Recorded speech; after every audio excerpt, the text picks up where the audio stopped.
మన ఫామ్ లో బఫెలోస్ తక్కువ ఉండడం వల్ల అందరికి ఉండేలో ఇవ్వలేకపోయినాం. సో కంప్లీట్ ఈ రోజు మన ఫామ్ లో కనిపించే బర్రెలన్నీ చూడండి. లైక్ ఈ రోజు 15 బఫెలోస్ దాకా వచ్చినాయి. మొత్తం మీకు వచ్చి 15 బఫెలోస్. ఇన్ని రోజులు చాలా మంది హోమ్ డెలివరీ నుంచి కాల్ చేస్తుండే. ఇన్ని రోజులు మిల్క్ లేవని చెప్పినాం. చాలా మంది కాల్ చేస్తుండే నాకు. ఏదైతే నెంబర్ కనిపిస్తుందో ఈ రోజు నుంచి హోమ్ డెలివరీస్ ఇవన్నీ అవైలబుల్ ఉన్నాయి. మనం ఒరిజినల్ మిల్క్ ఇస్తాం 100%. ఒక 1 డ్రాప్ వాటర్ కలపం మనము. మీరు ఎక్కడన్నా టెస్ట్ చేసుకోవచ్చు, ఏ ల్యాబ్లో టెస్ట్ చేసుకోవచ్చు. ఎప్పుడన్నా నేను కల్తీ చేసిన అనుకో బిజినెస్ లాస్ట్ అదే రోజు పనిచేస్తాను. 200% ఒరిజినల్ మిల్క్ అమ్ముతా, గీ అమ్ముతా, ప్రతి ఒక్కటి ఒరిజినల్ చేస్తేనే అమ్ముతాను నేను. ఇప్పుడు ప్రస్తుతానికి నేనేం చెప్తున్నా అంటే హోమ్ డెలివరీస్ అవైలబుల్ ఉన్నాయి.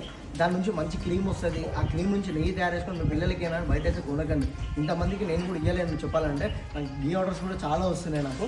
ఏదైనా మనం మంచి మిల్క్ ఇస్తాం. దానికి ఇచ్చే ఫీడ్ అయినా సరే మనం మంచి ఫీడ్ కల్లి, చున్ని, తౌడు, బెల్లం, ఆవాల నూనె, పచ్చిగడ్డి, కుట్టి ఇవన్నీ ఇస్తాం. దాని ఫీడ్కి, దాని మెడిసిన్స్కి, కాల్షియం, మినరల్ మిక్చర్. ఎందుకంటే మనం దానికి మంచి ప్రోటీన్ ఫుడ్ ఇస్తాం అనుకో మిల్క్లో కూడా మిల్క్ క్వాలిటీ బాగుంటుంది.